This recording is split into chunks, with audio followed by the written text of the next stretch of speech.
All right, so you know how everyone on YouTube is always saying, you are the niche? Like it's some magical formula for success. Yeah, especially those big-time creators. Really? Exactly. Like Gary Vee, always preaching that gospel. Yeah. But honestly, Kind of makes sense coming from them, doesn't it? well, yeah, I mean, they've already built that huge following, right? Their audience is basically hooked on their personality at this point. Like Gary Vaynerchuk, for example.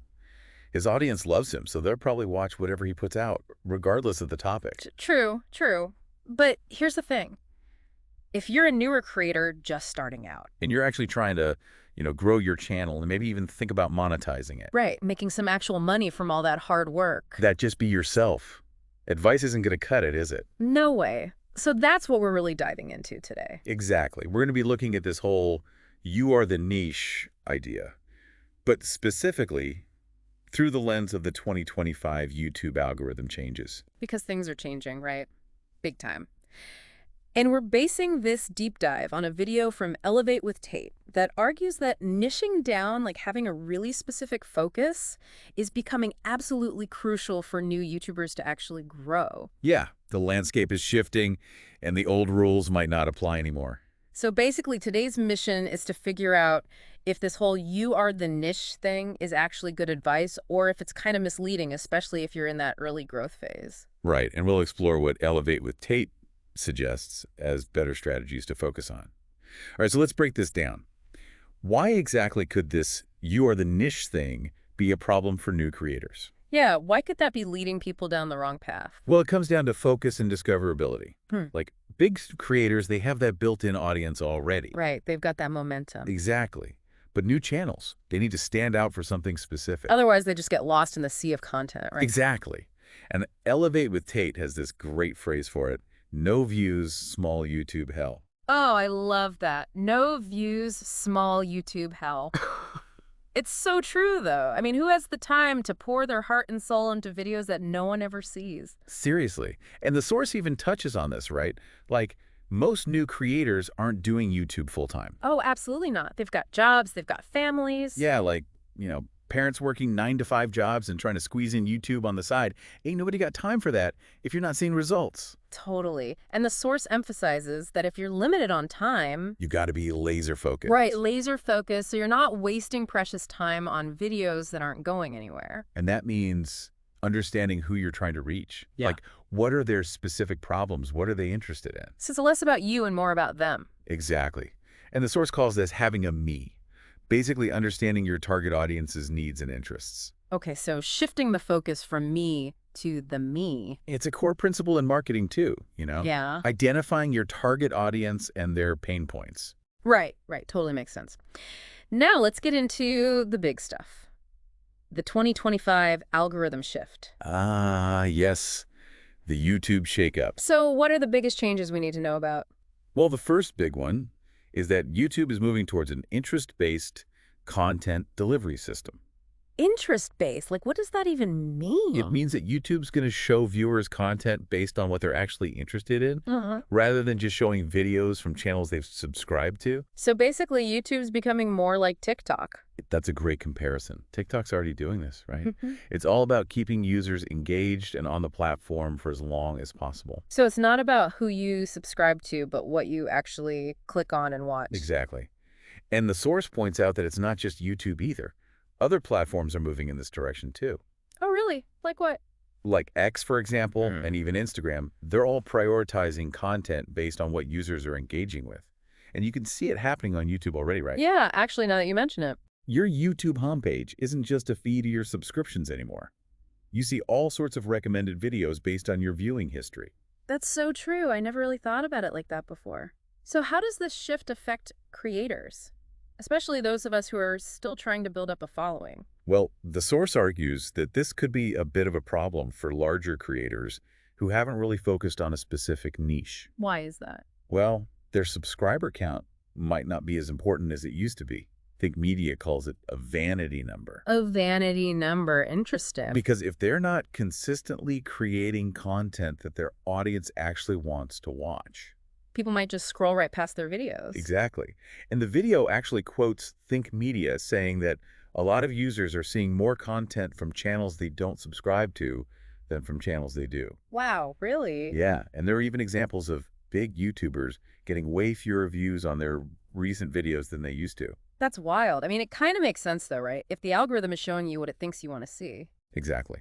So this presents a huge opportunity for smaller creators who do have a specific niche. Because their content is more likely to get recommended to the right people. Precisely.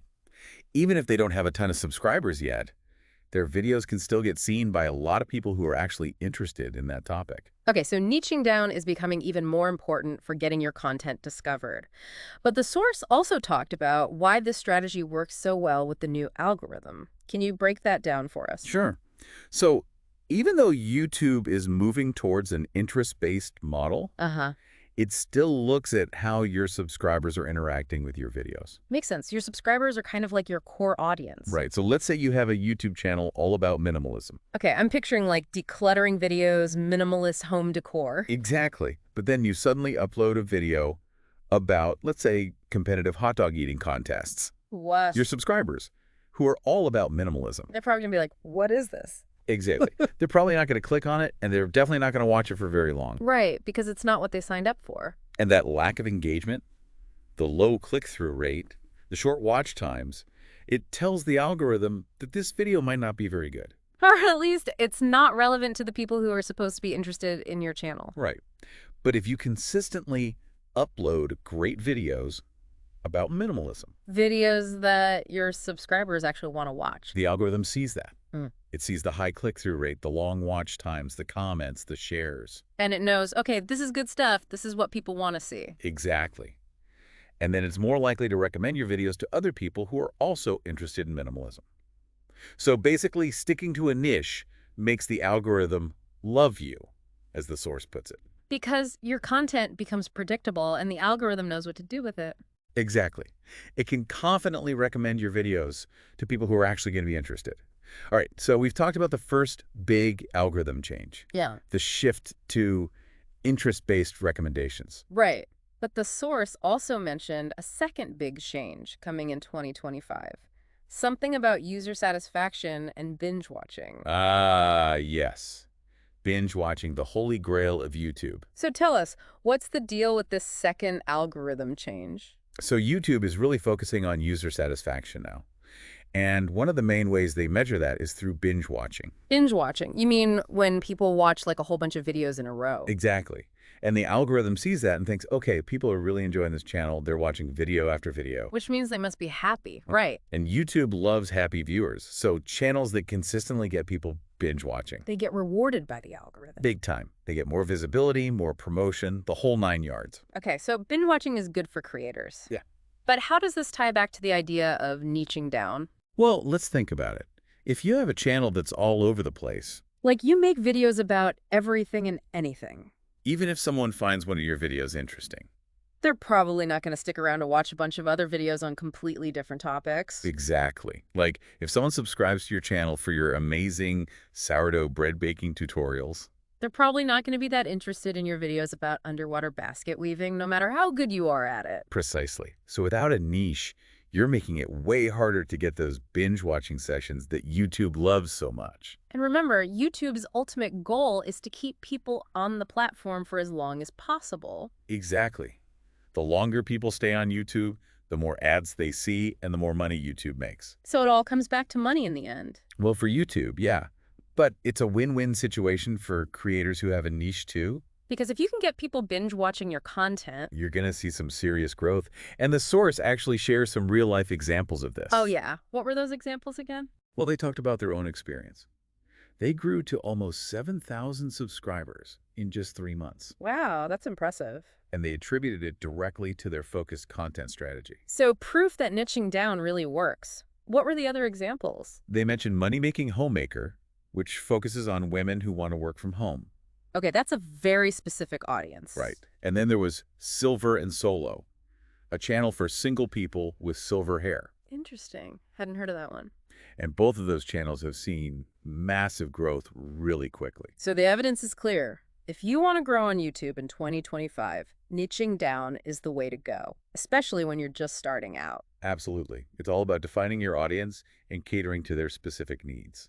Now, the source was also really honest about the fact that sticking to one niche can be tough. Yeah, especially if you're someone with a lot of different passions. Right, like you're interested in so many things and you want to share them all with the world. The source even admitted that they struggle with this.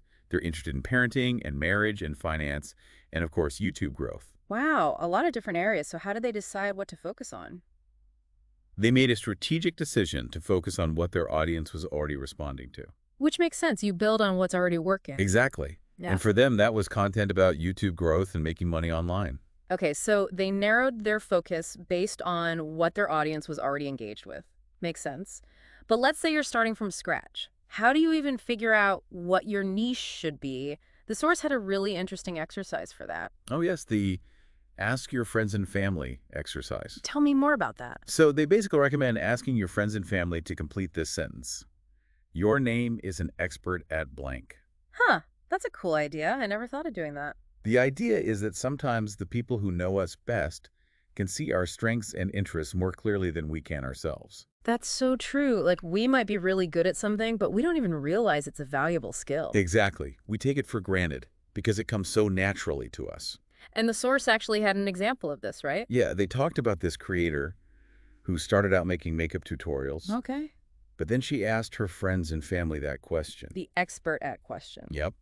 And it turned out that everyone saw her as this social media guru. So she was giving everyone advice on social media without even realizing it was her niche. Exactly. And once she realized that, she switched her focus to making videos about social media marketing. And I bet it took off. It did. It became her most successful content by far. Wow, that's an amazing story. So it really pays to get that outside perspective from people who know you well. They might see something you don't. Exactly. And the source also emphasized that it's okay to experiment a bit, especially when you're first starting out. Right. You don't have to have everything figured out from day one. Exactly. Yeah. It might take a couple of months of creating different types of content And seeing what resonates with your audience. to really find your sweet spot. Okay, so let's wrap this up. The big takeaway from this deep dive into Elevate with Tate is that if you want to grow on YouTube in 2025, Especially if you're a new creator. niching down is more important than ever. This whole you are the niche idea. It might work for the big players who already have a huge following. But for the rest of us, we need to be strategic. We need to find our focus. And we need to create content that a specific audience actually wants to see. Content that solves their problems, answers their questions, and keeps them coming back for more. So think about that exercise the source suggested. Reach out to a few people in your network and ask them, your name is an expert at blank. See what they say. You might be surprised by what you discover. And here's a final thought for you to ponder. How can you use what we've talked about today to improve your content strategy, not just on YouTube, but on any platform? Think about those algorithm changes. Think about your audience. Think about what makes you unique. And go create something